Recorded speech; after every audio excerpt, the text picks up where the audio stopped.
এটা গতকাল নয়, বোধহয় গত পরশুদিন সুকান্ত একাডেমিতে ভারতীয় জনতা পার্টির যে আইনজীবী সেল, তারা বর্তমান মোদী সরকারের তথা আরএসএস বিজেপির যে এই দেশের ক্ষমতাকে কক্ষীভূত করার জন্য একক শক্তিতে বলা যেতে পারে দেশে একনায়তন্ত্র প্রতিষ্ঠার জন্য এক দেশ এক নির্বাচনের একটা আইন এনেছে পার্লামেন্টে। যদিও পার্লামেন্টে উভয় কক্ষেই এনডিএ বা ভারতীয় জনতা পার্টির এখন যে শক্তি, এটা পাশ হওয়ার কোনো সম্ভাবনা নেই। কিন্তু এটা নিয়ে সারা দেশে একটা ধোঁয়াশা তৈরি করা, বিভ্রান্তি তৈরি করা, জনগণের মধ্যে একটা ভুল ধারণা দেওয়ার জন্য ভারতীয় জনতা পার্টি নানাভাবে শুধু যারা অভিজ্ঞ রাজনীতিক তাদের মধ্যে না, এমনকি স্কুল ছাত্রদেরকেও এভাবে ব্যবহার করছে। কোথাও কোথাও প্রশাসনের অপব্যবহার করে এই টপিককে নিয়ে নকল সংসদ, কুইজ প্রতিযোগিতা এসব করাচ্ছে। তো একদিক থেকে আমাদের দেশের যে সংবিধান এবং যুক্তরাষ্ট্রীয় কাঠামো, সেই জায়গাতে একই সাথে যে বিধানসভা, লোকসভা, মিউনিসিপ্যালিটি এবং সমস্ত যে নির্বাচনী প্রতিষ্ঠানগুলোর 5 বছর অন্তর অন্তর একই তারিখে বা একই সময়ে নির্বাচন হওয়া সম্ভব না। কেননা আমাদের এই সংবিধানে যে বিধানসভাতে হোক বা লোকসভাতে বা পঞ্চায়েত মিউনিসিপ্যালিটিতে যে কোনো সময়েতেই দল ভাঙতে পারে বা বিভিন্ন ধরনের সমর্থন এদের প্রত্যাহার হতে পারে, মেজরিটি সংখ্যাগরিষ্ঠ দল মাইনরিটি হতে পারে। তখন যদি কোনো সরকার ভেঙে যায়, সেই কারণে নতুন একটা নির্বাচন যদি নতুন করে যদি সেখানে সংখ্যাগরিষ্ঠ কোনো এই দাবিদার তৈরি না হয়, এটা 5 বছরের জন্য বিধানসভা হোক বা লোকসভা বা মিউনিসিপ্যালিটি, এটাকে বসিয়ে রাখা যায় না। এতে মানুষের যে গণতান্ত্রিক অধিকার ক্ষুণ্ণ হবে। তো আমাদের সংবিধানের যে স্পিরিট, তার সাথে এই ধারণা, এই প্রচেষ্টা সম্পূর্ণ বিপরীত। যাই হোক, এই আইন পাশ হওয়ার কোনো সুযোগ নেই যদি সেরকম কোনো ধরনের অঘটন দুর্ঘটনা আমাদের দেশে না হয়। কিন্তু এই বিষয়ে আলোচনা করতে গিয়ে আমি দেখলাম পত্রপত্রিকাতে এবং কিছু চ্যানেলেও খবর হয়েছে, আমাদের রাজ্যের মাননীয় মুখ্যমন্ত্রী তাদের দলের এই আকাঙ্ক্ষা পূরণে তার পক্ষে কথা বলবেন, এ নিয়ে আমার কোনো আপত্তি নেই। কিন্তু কি বলছেন, দুটি খুবই যে আপত্তিজনক বা যে পরস্পর বিরোধী বক্তব্য রেখেছেন। একটা হলো বলেছেন যে ত্রিপুরার যে বিরোধী দলগুলো তাদের অস্তিত্ব রক্ষার জন্য তারা চেষ্টা চালিয়ে যাচ্ছে। খুব সবিনয়ে ওনাকে জিজ্ঞেস করব, এই বিরোধী দলদের তার মধ্যে অবশ্যই সিপিআইএমকেই বেশি তারা চিহ্নিত করেন। কেউ বলেন নিচ্ছিন্ন হয়ে গেছে, কেউ বলেন বঙ্গোপসাগরে ফেলে দেবেন, কেউ বলেন শূন্য করে দেবেন। কিন্তু এই সিপিআইএমকে রোখার জন্য এই মাননীয় মুখ্যমন্ত্রী বরদোয়ালি বিধানসভা কেন্দ্র উপনির্বাচনে ছাপ্পা ভোট দিয়ে বিধানসভাতে অর্থাৎ অবৈধভাবে প্রবেশ করতে হয়েছিল। এই সিপিএমকে রোখার জন্য এই যে গেল লোকসভা নির্বাচন, অষ্টাদশ লোকসভা নির্বাচন, দেখানো হয়েছে তাদের প্রার্থীরা রেকর্ড ভোটে জিতেছেন, কিন্তু যে দিন দুপুরে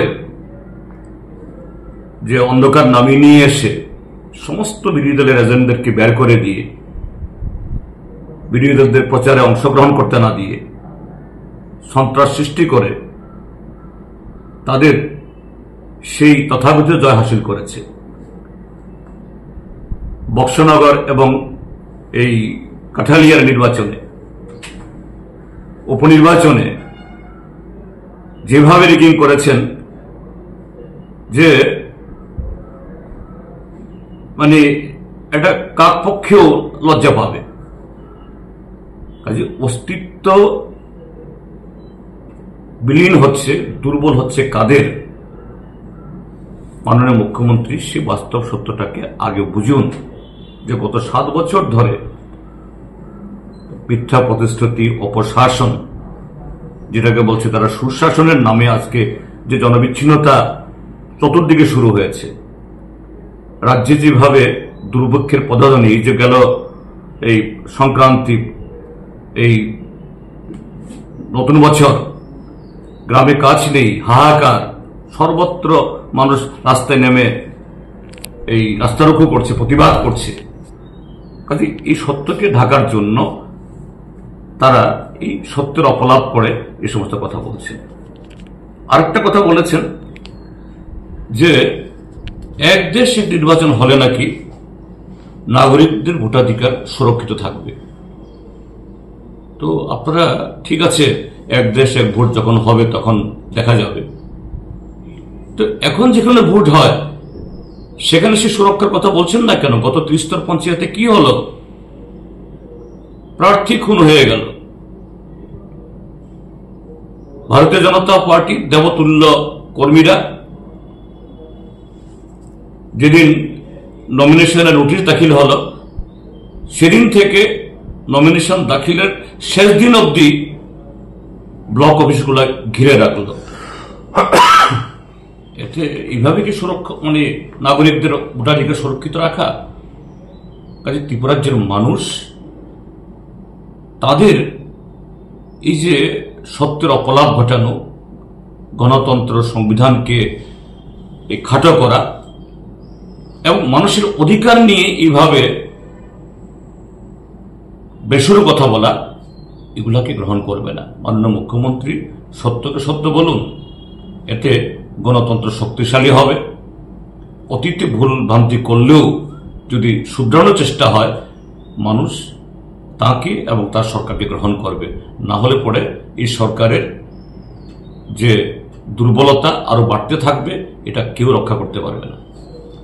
দেখেছি গত পরশুদিন আমাদের এই রাজ্য সরকারের একজন প্রিন্সিপাল সেক্রেটারি, তিনি ওয়াটার রিসোর্স ডিপার্টমেন্টের দায়িত্বপ্রাপ্ত মিস্টার গিত্তে, তিনি সফর করেছেন বিলোনিয়া শহরে অদূরে। সেখানে বাংলাদেশ বাঁধ নির্মাণ করছে এবং তার কিছুদিন আগেও আমাদের বিলোনিয়ার মহকুমা, এই বিলোনিয়ার বিধায়ক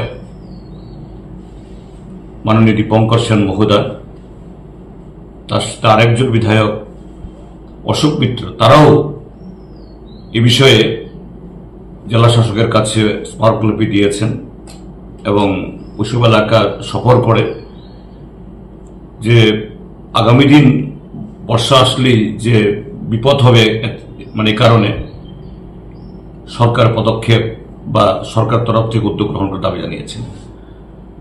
আমি যাকে বলবো যে এটা আন্তর্জাতিক বিষয়।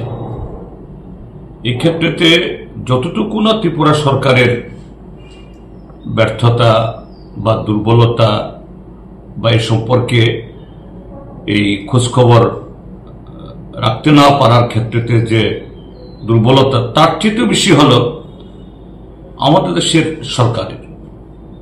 কারণ আন্তর্জাতিক বিষয়, বর্ডারের এপারে বা ওপারে এরকম কিছু নির্মাণ যদি হতে হয়, যেমন কাঁটাতারের বেড়া, আমাদের ত্রিপুরা রাজ্যের চারিদিকে প্রায় 700 কিলোমিটার বর্ডার, অল্প এলাকা বাকি আছে, তার কাঁটাতারে বেড়া হয়েছে। মিনিমাম 150 গজ ভারতীয় ভূখণ্ড, সেখানে 3 ফসলি জমি আছে, চা বাগান আছে, রাবার বাগান আছে এবং সবুজ বনানী আছে। এরকম অমূল্য কোটি কোটি টাকার সম্পদ এবং বিরাট এলাকা ছেড়ে দিয়ে আমাদের এই কাঁটাতারে বেড়া নির্মাণ করতে হয়েছে। এটাই আন্তর্জাতিক আইন, কিছু করার নেই। তাহলে সেরকম ভাবে বাংলাদেশেও যদি এরকম কিছু করতে হয় এবং এমনিতেই বাঁধ না নির্মাণ করেই এই ফেনীর জল কখনো কখনো বিলোনিয়া শহরে উঠে যায়, প্লাবিত হয়ে যায়। আমি গতকালও দেখেছি, বর্ষা এখনো শুরু হয়নি, সামান্য বৃষ্টিতে বিলোনিয়ার হাসপাতালে সেখানে জল ঢুকে গেছে ওয়ার্ডের ভেতরে, এবং ওষুধের যে স্টোর সেখানে জল ঢুকে গিয়ে লক্ষ লক্ষ টাকার জীবন দেওয়া ওষুধ নষ্ট হয়েছে। আগরতলার কথা তো বলে লাভ নেই, যেহেতু এটা অন্য প্রসঙ্গে এখানে বলছি না। তো সেই জায়গায় এটা নিয়ে শুধু একজন অফিসারকে পাঠিয়ে একটু খবর নেওয়া, এতে এই সমস্যার সমাধান ঘটবে না। ত্রিপুরা সরকারকে দ্রুত ভারত সরকারের সংশ্লিষ্ট মন্ত্রক এবং আমাদের বিদেশ দপ্তরের তাদের সহযোগিতা নিয়ে ভারত সরকারকে বলতে হবে যে বাংলাদেশ সরকারের সাথে অতি সত্বর কথা বলুন, নতুবা আগামী দিন এটা বিলোনিয়াবাসীর জন্য একটা বিশাল আতঙ্কের হয়ে দাঁড়াবে এবং আমাদের জীবন সম্পত্তির সমূহ ক্ষতি হবে। এটা এভাবে শুধু আলোচনা বা কাউকে দিয়ে পাঠিয়ে একটু দেখে আসা হলো, এভাবে ছেড়ে দেওয়া হলে পরে খুবই ভুল হবে।